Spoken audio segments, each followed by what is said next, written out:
Hi, I'm Mark. This is my September review for Aquarius Sun sign and Aquarius rising.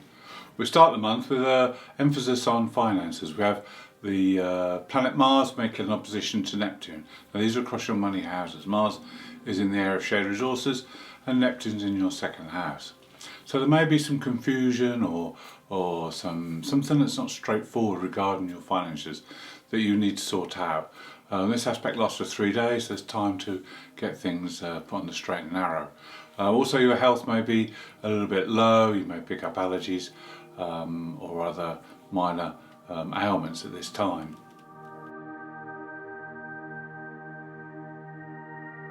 On the 2nd we have the black moon that's coming together with the moon's north node. This lasts for 8 days. This is time to work with this aspect, and it's in your 5th house. This is all about self-expression.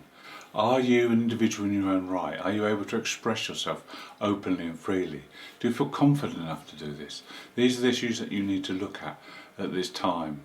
There's also a bit of help from Venus, because she makes an aspect to the black moon, and this is about your beliefs. Venus in the 9th house. This is about your beliefs. Do they add up at the moment, or do they need updating and changing to fit in with your current situation?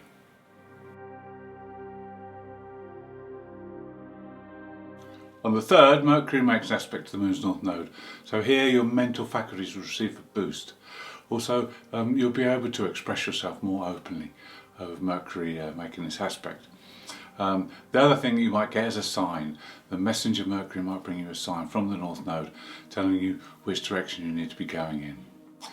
On the 4th, Mercury makes another aspect, this time to Saturn, so you can get organised, you can put structure into your life and use your mental faculties along with Saturn's organisational skills to get things all in order.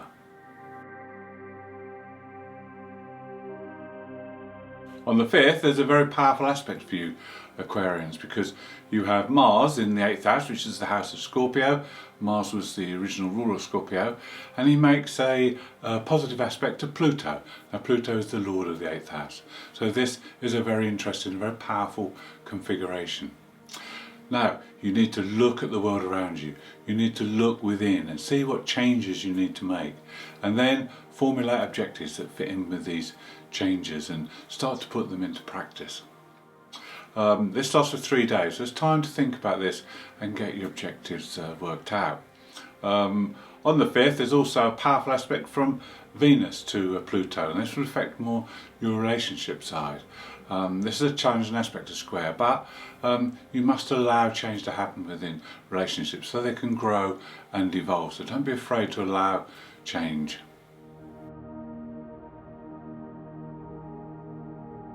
On the 6th, we have an aspect from the Sun to Uranus. Now the Sun is in the 8th house. There's a very powerful influence on this 8th house for the first couple of weeks of the month.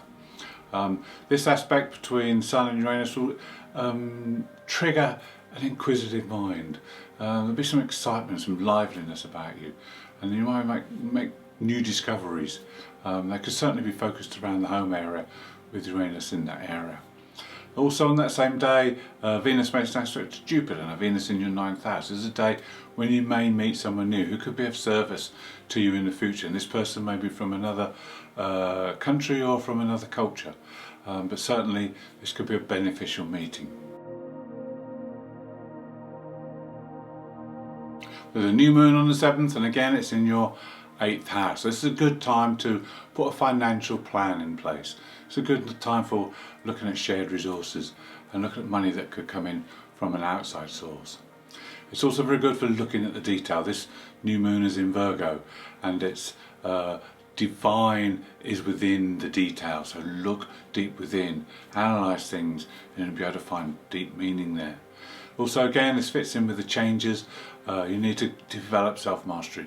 You need to put more time and effort into developing yourself, and also your awareness will be heightened and you'll be able to understand and be more comprehensive of other people's situations as well.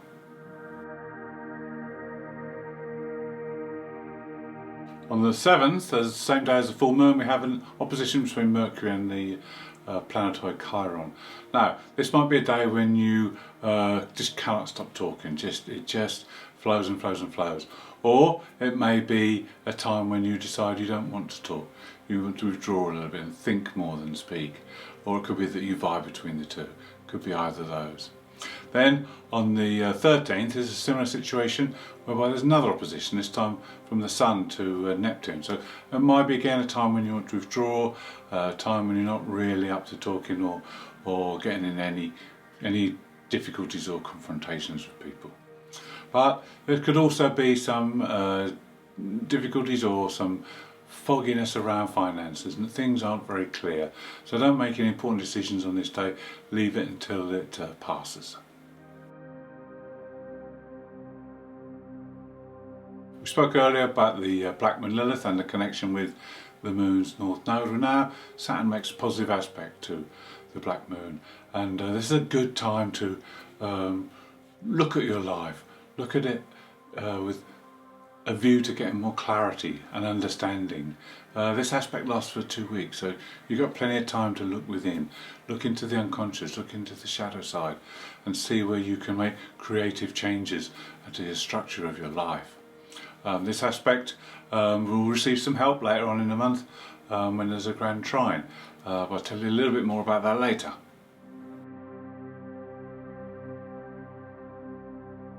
There are two themes that are going on for you, Aquarius, this month. We've spoken of both of them already. One is the Mars and Sun in the 8th house, making them aspects to Pluto, and the other is the Saturn aspect to the Black Moon Lilith. Now, we have two aspects on the 16th which will help both of them. The first one is a positive aspect from the Sun to Pluto in that 12th house. So this is a good time to delve underneath the surface, to look within the unconscious side and see what you can come up with, see what you can discover that will help you to bring reform and change into your life. And then the other aspect is from Venus to Saturn, and it's going to help you reappraise your life. Again, to look at things in a way that is quite critical and quite analytical, so that you can come up with some changes that are needed.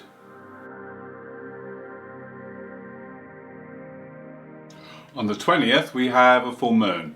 There's a little bit of a contradiction for you Aquarians with this full moon, because it's in Pisces, which is great, which makes it very magical, very mystical and enchanting, and very much connected to the spiritual and intuitive side of life.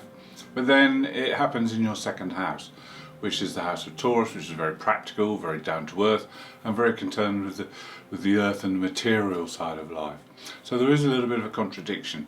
The other advantage to add to the Pisces side is that Neptune, the ruler of Pisces, is very close to the full moon, so this could tip the scale in that direction. Now, if it's more Pisces orientated, then you will be looking at whether there is control in your life, too much control or not enough. We'll be looking at the balance between order and chaos and trying to get those things balanced. You'll also be looking into the more intuitive spiritual side of things. Now, if it's more focused on the 2nd house and the material side of things, then you'll be looking at your finances, you'll be looking at possessions, and you'll be looking at how much you're involved with your day-to-day running of things. You'll be looking at how your money is divided up. You'll be looking at how you can make more money going forward in the future, and you'll be wanting to put plans in place to look at those. And also shared finances will come into the equation as well. There are two positive aspects on the same day as the full moon. There's a trine between Mars and the Moon's North Node, which is where you may get a clue. You may get a sign, or something happens that points you or nudges you in the right direction, so be open to this. And also you'll be confident, and you'll have the drive to follow through. You'll also have confidence from the aspect between Mercury and Jupiter. You'll be able to communicate openly and relate well to others on this day.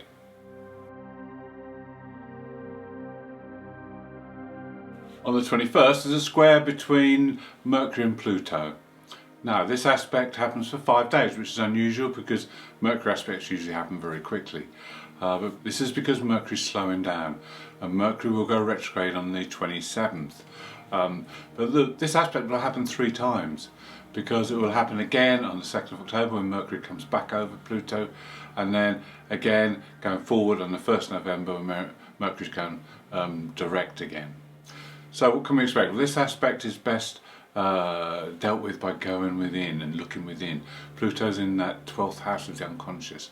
So the more you can go within, the more you can discover about your inner self, the more you'll get from this aspect.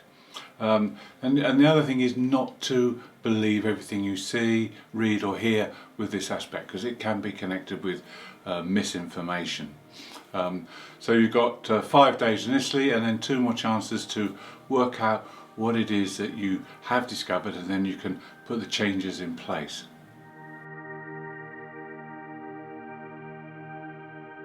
On the 23rd, Venus in the 10th makes opposition to Uranus in the 4th, so she wants some excitement with this. This can either be at work or at home, but she wants something new and exciting to do. Then on the 24th there's a grand trine in air. We spoke earlier about the aspect between the Black Moon Lilith and Saturn, where you need to restructure and reorganise things. Well, this can come to a head now, because with Mars joining the equation, it forms a grand trine in air. It's very positive energy, so this will give you the confidence to do what it is you have to do and complete all the tasks. This is very innovative, very inspirational energy, so make sure you tap into it. On the 25th there could be some good fortune at hand, because the Sun makes a positive aspect to the Moon's North Node. Now this could align you with your path, and there could be something that signals this or helps you to do this. Then on the 29th the Sun makes an aspect to Saturn, so this will help you organise things. You've made all these changes, you've come to all these conclusions. Now the Sun-Saturn will help you to put the structure in place. Also, you have a bit of creativity on that day with Venus making an aspect to Neptune, so you can use your imagination as well as the practical side. Three aspects on the 30th and a mixed bag. We have a positive aspect between the Sun and the Black Moon Lilith. Now this is good because Venus is now in Libra, and this will give you charm. You'll be able to charm the birds out of the trees on this day and really express yourself confidently.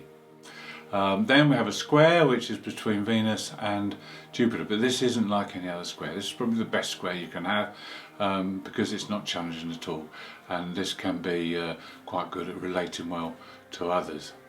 Then the final aspect is an opposition. This is between Mars and Chiron. Now there may be a little bit of a struggle here, because this is across the 3rd and 9th house, so there could be a challenge to your beliefs or a confrontation which will involve your beliefs that you need to overcome. Thank you for watching my September review. If you'd like to see more, please subscribe. If you'd like to leave me a comment, I'd be glad to hear from you.